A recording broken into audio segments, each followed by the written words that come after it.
आइए आज के इस विश्लेषण की शुरुआत करते हैं। आज हम एक बहुत ही क्लासिक कहानी पर बात करेंगे। एक ऐसी कहानी जो समय की कद्र करने और सफलता के बीच के उस गहरे कनेक्शन को दिखाती है जिसे हम अक्सर नज़रअंदाज कर देते हैं। हम सब ने बचपन से सुना है ना कि समय ही धन है, लेकिन जब असल जिंदगी की बात आती है तो इसका क्या मतलब होता है? यही हम आज इस कहानी के जरिए समझने वाले हैं।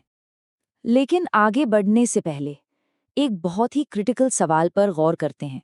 सोचिए, क्या होता है जब एकदम से समय खत्म हो जाए? मान लीजिए कोई काम करने का पूरा मौका था, लेकिन उसे बस टाल दिया गया। ये सवाल आज की हमारी कहानी का बिल्कुल बेस है। ये दिखाता है कि जब अचानक से कोई मुसीबत आ जाए, तो काम को टालने की ये जो हमारी आदत होती है ना, वो कितनी खतरनाक साबित हो सकती है। सेक्शन 1। दो भाई बहन और उनके काम करने के बिल्कुल अलग तरीके। अब यहाँ दोनों के स्वभाव में जमीन आसमान का फर्क देखिए। एक तरफ है वाणी, बहुत ही मेहनती और प्रोएक्टिव। उसका बिल्कुल सेट रूल है, समय पर पढ़ना है और समय पर खेलना है। और दूसरी तरफ है उसका भाई सोनू, थोड़ा सा केयरलेस और शरारती। सोनू की सबसे बड़ी प्रॉब्लम क्या है? उसे आज का काम कल पर टालने की आदत है। हम में से बहुत से लोग इस आदत से खुद को रिलेट कर सकते हैं, है ना?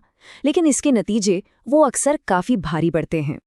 अब सोनू की इस टाल मटोल को ही ले लीजिए। जब उसे स्कूल प्रोजेक्ट जमा करने की याद दिलाई जाती है तो उसका बड़ा कैजुअल सा जवाब होता है, अरे अभी तो 2 पीरियड बचे हैं, मैं फटाफट कर लूंगा।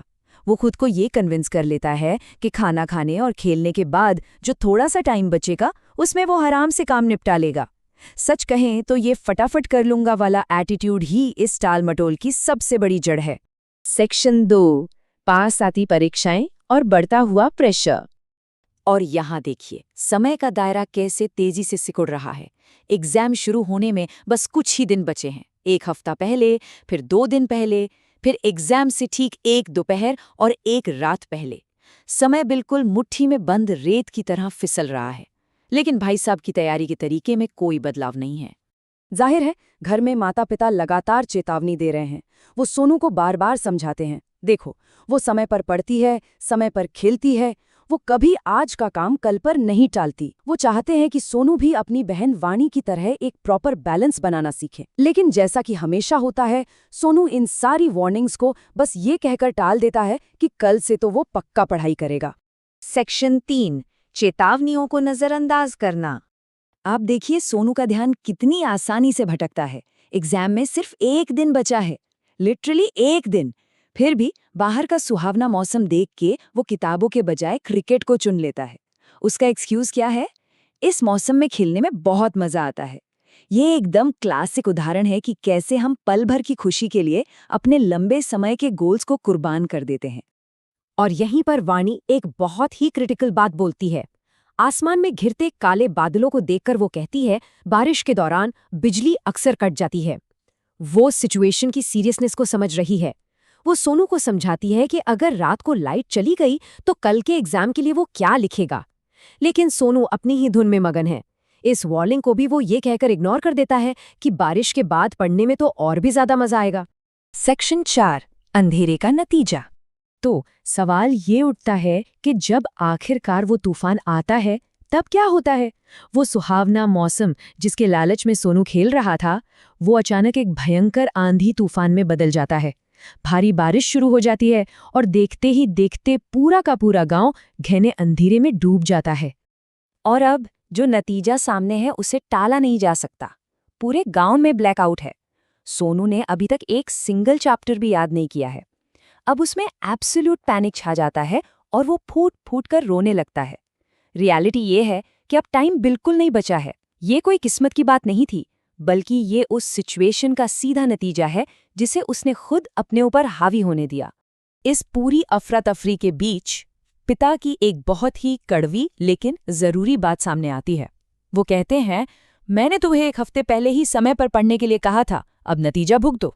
ये बात साफ याद दिलाती है कि ये कोई नेचुरल डिजास्टर नहीं था जिसने सोनू को फेल होने की कगार पर ला खड़ा किया, बल्कि ये सिर्फ और सिर्फ समय की कद्र ना करने और कामों को टालने का सीधा रिजल्ट था। सेक्शन 5। समय की कद्र करना सीखना। अब यहाँ देखिए, एक प्रोएक्टिव इंसान कैसे क्राइसिस को हैंडल करता है। वाणी, जो पहले से ही पूरी तरह तैयार है, बहुत ही शांति से आगे आती है। वो एक क्लियर प्लान बनाती है। पहला स्टेप, रोना बंद करना, क्योंकि उससे कुछ नहीं होगा। दूसरा स्टेप, वो मोमबत्ती की रोशनी में सोनू को पूरा सिलेबस समझाएगी। और तीसरा स्टेप, वो उसे सारे चैप्टर्स याद करने में मदद करेगी। ये साफ दिखाता है कि जो लोग टाइम मैनेजमेंट सही से करते हैं, वो सिर्फ खुद के लिए ही नहीं बल्कि दूसरों के लिए भी मुश्किल वक्त में तारणहार साबित होते हैं। तो इस पूरी कहानी का सबसे बड़ा और पावरफुल टेकअवे क्या है?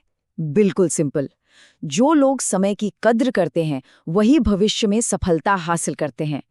पहले से की गई तैयारी ही हमारी जिंदगी के उन अनप्रेडिक्टेबल तूफानों के खिलाफ सबसे मजबूत और इकलौती ढाल होती है जो कभी भी आ सकते हैं।